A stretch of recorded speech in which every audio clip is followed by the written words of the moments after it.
Pour présider aux destinées de Cotonou, Porto Novo et Parakou, les trois villes du Bénin, à stature particulier.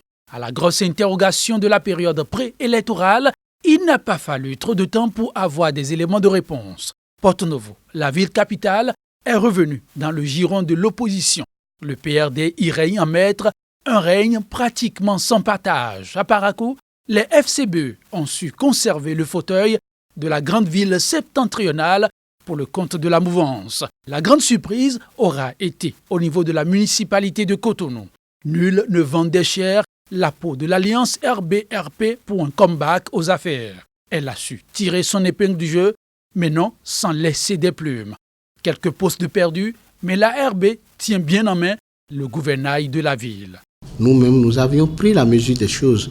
Pour ceux qui en ont déjà fait l'expérience comme moi, nous savons que ce qui nous a beaucoup manqué, c'est de pouvoir monter à la base et de continuer à m'atteler que le transfert des compétences doit être une réalité. Il y a eu quelques corrections suite aux lois sur la décentralisation qui doit nous amener à corriger un tant soit peu pour les villes à statut particulier. Beaucoup de choses doivent pouvoir se faire cette fois-ci avec la contribution de nos sages, des communautés de développement par quartier. Au-delà des promesses, les attentes des administrés, elles, sont grandes. La politique d'aménagement du territoire n'était pas prête. Mais maintenant, là, la politique de l'aménagement du territoire, elle est prête. Donc, je les convie vraiment à s'inspirer de ça. Et en fonction de chaque localité, ils sauront ce qui est déjà prévu par l'État et ce qu'ils peuvent faire dans leur commune. Souvent, les chefs quartiers sont les boucs émissaires de la population. Notre voix est gâtée, le chef quartier ne fait rien.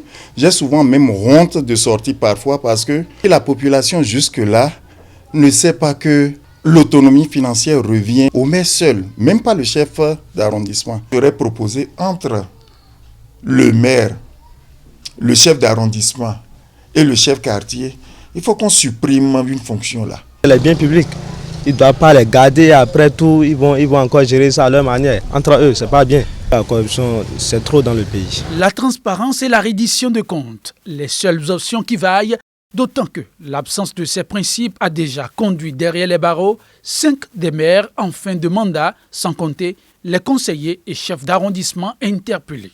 Il n'est pas exclu qu'à leur suite, d'autres élus communaux, après des années de gloire, vivent à leur tour cette descente aux enfers.